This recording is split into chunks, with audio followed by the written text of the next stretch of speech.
Bonsoir. Ce soir, je vais vous lire Comment le chameau eut sa bosse de Rudyard Kipling. Installez-vous confortablement, le plus relaxé possible, détendez-vous et écoutez.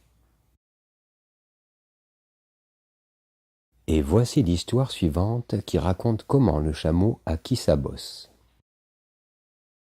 Au commencement des temps, quand le monde était tout neuf et tout, et que les animaux commençaient juste à travailler pour l'homme, il y avait un chameau qui vivait au milieu d'un désert hurlant, car il ne voulait pas travailler.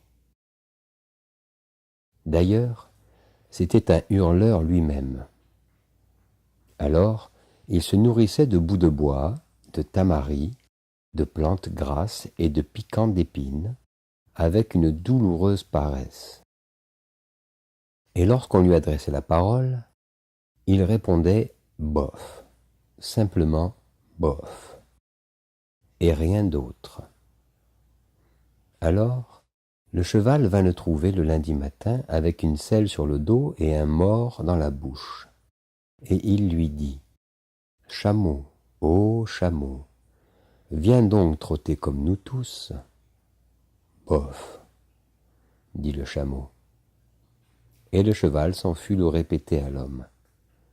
Alors le chien vient le trouver avec un bâton dans la gueule et lui dit « Chameau, ô chameau, viens donc chercher et rapporter comme nous tous. » « Bof, » dit le chameau. Et le chien s'en fut le répéter à l'homme. Alors le bœuf vint le trouver avec un joug sur la nuque et lui dit « Chameau, ô chameau, viens donc labourer comme nous tous. » « Bof, » dit le chameau. Et le bœuf s'en fut le répéter à l'homme. À la fin de la journée, l'homme convoqua le cheval, le chien et le bœuf et leur dit « Vous trois, ô vous trois, je suis navré pour vous, avec ce monde tout neuf et tout, mais cette chose qui dit « bof » est incapable de travailler, sinon elle serait déjà là. Je vais donc la laisser en paix et vous devrez travailler 2 fois plus pour la remplacer. » Cela mit les trois très en colère, avec ce monde tout neuf et tout, et aussitôt ils tinrent conseil, un indaba, un punchayet et un powwow à la limite du désert. Le chameau arriva en mâchant ses plantes grasses avec une paresse encore plus douloureuse, et il se moqua d'eux, puis il dit « bof » et repartit. C'est alors qu'arriva le djinn responsable de tous les déserts, enroulé dans un nuage de poussière. Les djinns voyagent toujours de cette manière car c'est magique. Et il s'arrêta pour palabrer et tenir un powwow avec les trois. « Djinn de tous les déserts, dit le cheval, quelqu'un a-t-il le droit d'être paresseux dans ce monde tout neuf et tout ? Certainement pas, dit le djinn. Eh bien, dit le cheval, il y a quelqu'un au milieu de ton désert hurlant, c'est un hurleur lui-même, avec un long cou et de longues pattes qui n'a absolument rien fichu depuis lundi matin. Il refuse de trotter. « dit le djinn en sifflant. C'est mon chameau, partout l'or de l'Arabie. Et que dit-il ? Il dit « bof », dit le chien, et il refuse d'aller chercher et de rapporter. Ne dit-il rien d'autre ? Seulement bof. Et il refuse de labourer, dit le bœuf. Très bien, dit le djinn. Je vais le faire bosser, si vous voulez bien attendre une minute. Sur ce, le djinn s'enroula dans son manteau de poussière, s'orienta dans le désert et trouva le chameau, toujours aussi douloureusement paresseux, qui admirait son reflet dans une flaque d'eau. « Mon long et bouillonnant ami, dit le djinn, il paraît que tu ne veux pas bosser dans ce monde tout neuf et tout ? Bof, dit le chameau. Le djinn s'assit, le menton dans la main, et se mit à réfléchir à une grande magie, tandis que le chameau continuait à s'admirer dans la flaque d'eau. Tu donnes du travail supplémentaire aux trois depuis lundi matin à cause de ta douloureuse paresse, dit le djinn. Et il continua à réfléchir à des magies, le menton dans la main. Bof, dit le chameau. Je ne répéterais pas ça si j'étais toi, dit le djinn. Tu pourrais le dire une fois de trop. Je veux que tu bosses. Bof, dit encore une fois le chameau.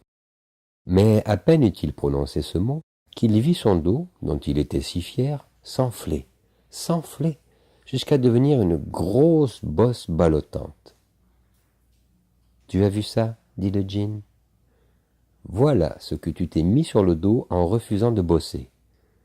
Nous sommes aujourd'hui jeudi, et tu n'as rien fait depuis que le travail a commencé lundi.